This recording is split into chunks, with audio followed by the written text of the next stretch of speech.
About swim preparation. Down here on the River Kennet, and before actually putting a bait into the water this morning, I would have spent at least half an hour and 2 hours before the bait went in preparing the swim. And I'll explain to you exactly what that means. What I've got here, I've got hemp, my favourite hemp, Dynamite Frenzied. Can't beat it, out of the jars. Wonderful stuff.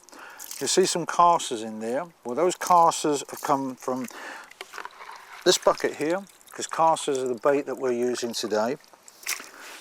What I will do, I'll introduce at least 10 droppers of hemp. And what I do, I introduce them a good 10-12 feet away from where I think the barbel are actually holed up.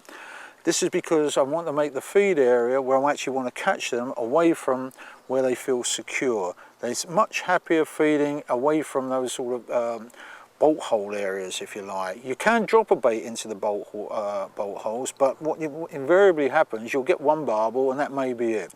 If you pull them out and get them feeding away from it, for sure once you catch one it will scoot back to its hideaway. But if you carry on and get the feeding pattern right throughout the day, you should be able to catch a few more. So once the hemp has gone in, I then introduce half a dozen droppers of just neat casters, and that will go into the area where I'm actually going to drop my bait. So once that's all gone in, I rest it, say probably for at least an hour, and then the bait goes in.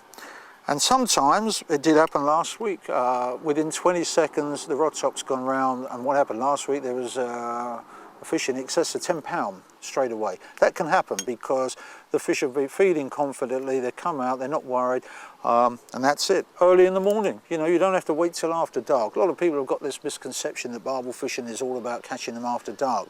It isn't. I like to catch them in the daylight, I like to look at them, I like to see them. And this is a brilliant way of going about catching them during the daylight. Also, talking about, I have a dedicated rod set up. You can buy a cheap old rod, or if you've got an old rod knocking about, you must have a separate rod for the bait dropper, because with this method the bait dropper is being used all through the day. You can't just use the rod that you've got your bait, what you're fishing with. Cheap rod, as I say, a cheap old reel as well. Also, on what I tend to do, I always have a float set up on it, and I've got this set up today. Although I know what the depth of the swim is where I'm fishing here, because I know the swim very well, if I'm fishing new areas, I use the bait dropper rods as a depth finding rod, and instead of having the dropper on there, I'd have a lead on there to check out the depths of the swims where I want to fish, so as I know exactly what I'm doing before I put a bait in there. Too many anglers neglect this. They know they should take it on board, but you know, fishing blind, if you do that, you're only going to catch fish now and again. You must know what's going on in the river. An example here is the swim we're fishing is 8 foot deep, whereas the vast bulk of the area around it is only 4 feet. That's why the fish are there. They've got cover from the trees, they've got an undercut bank, they've got extra flow, and they've got that extra water. That's why the fish feel safe. And if you were walking along the river and you hadn't done your homework, you wouldn't know that. So it's very, very important. So again, I wouldn't go back to the hemp. It doesn't matter whether I'm using casters. As I say, I'm using casters today in this swim. Later on, I'll probably be using a pellet further downstream, piece of meat towards dusk, but I'd still be using hemp.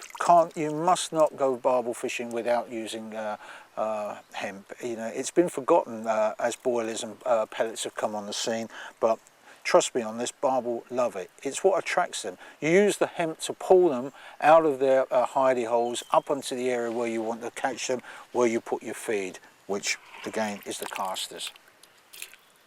So that gives you a bit of an idea of the actual preparation. Then once you start fishing, as I said, it's possible that you'll catch a fish within the first minute or so. If you don't, you carry on. You introduce more casters, and you can actually split the. You've got to be careful because casters are not cheap, and you don't want to run out of them. So you put a few casters in, little bit of hemp in as well.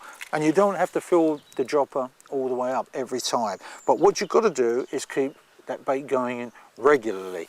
You don't take your foot off the gas, don't leave it for a couple of hours, because if you do that, the method goes a little bit awry.